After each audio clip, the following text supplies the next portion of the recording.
Hey, everybody, welcome back to No Vacancy, Not So Live. That's because we're recording these interviews here at the Lodging Conference. I'm with the incomparable, the incredible Jeff Wagoner, CEO of Outrigger. How are you, man? Great, Glenn. Good to see you. And this man right here is mostly responsible for how much more relaxed I've been since the end of July. Thank you. Yeah, it was great to see you out in Hawaii. I hope you had a fabulous time with your family. We had an amazing time. But what was really amazing to me is that what you've done over at the Reef, for example, that massive renovation, seeing where it's going, and such an iconic location, an iconic property. It was so much fun to just be able to be in that history and see how it's been reinvented.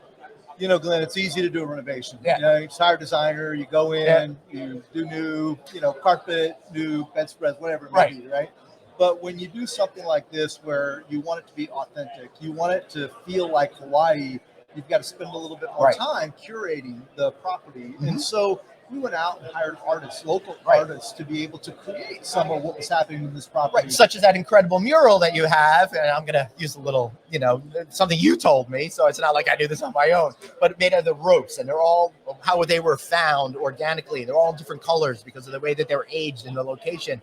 And it created the most amazing mural. Yeah, Ethan Estes did that art. And, he literally pulls his rope out of the ocean. This rope it's damaging fish and turtles. And he pulls it out, reclaims it, doesn't dye it, and then creates art out of it. It's a fabulous installation right behind our bell stand at the property. Yeah, so that's a whole lot of fun. And I also had the opportunity to stay at the Kona property as well. Now, that property has not yet started its reinvention.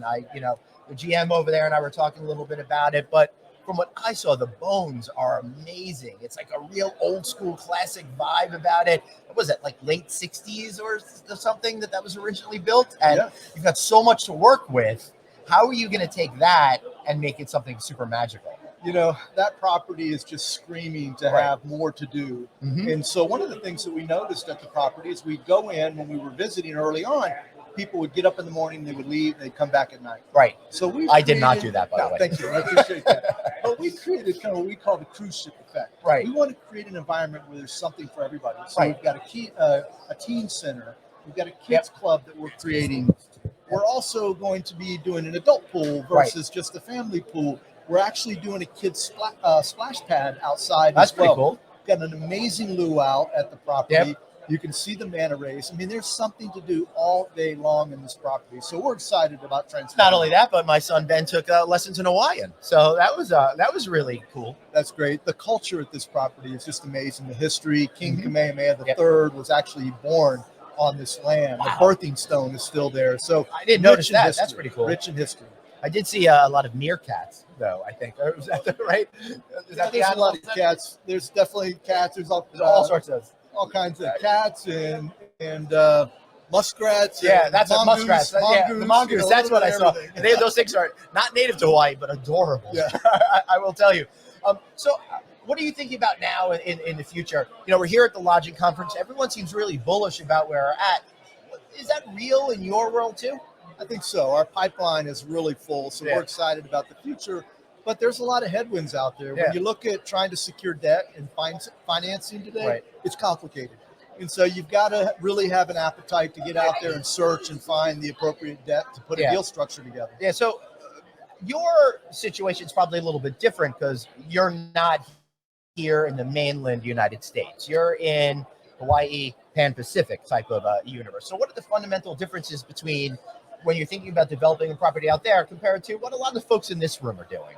Yeah, a lot of what's happening still, when you look at some of the Asia markets, Thailand, for example, it doesn't have a lot of occupancy back yet. It's still complicated because the big feeders are China and Russia into that. Japan is just opening now, to right? Hawaii. Yeah. So it is different in different locations based on feeder markets and who's open and how soon they will have travel coming back into the markets. But we keep that in mind from a development perspective, but it's also creating opportunities for us. But you say it's slow now, but if you're going to develop something, if it's going to be something from scratch, who cares if it's slow now, right? That's exactly what I mean. When you go and do a deal today, it doesn't mean that there won't be business tomorrow.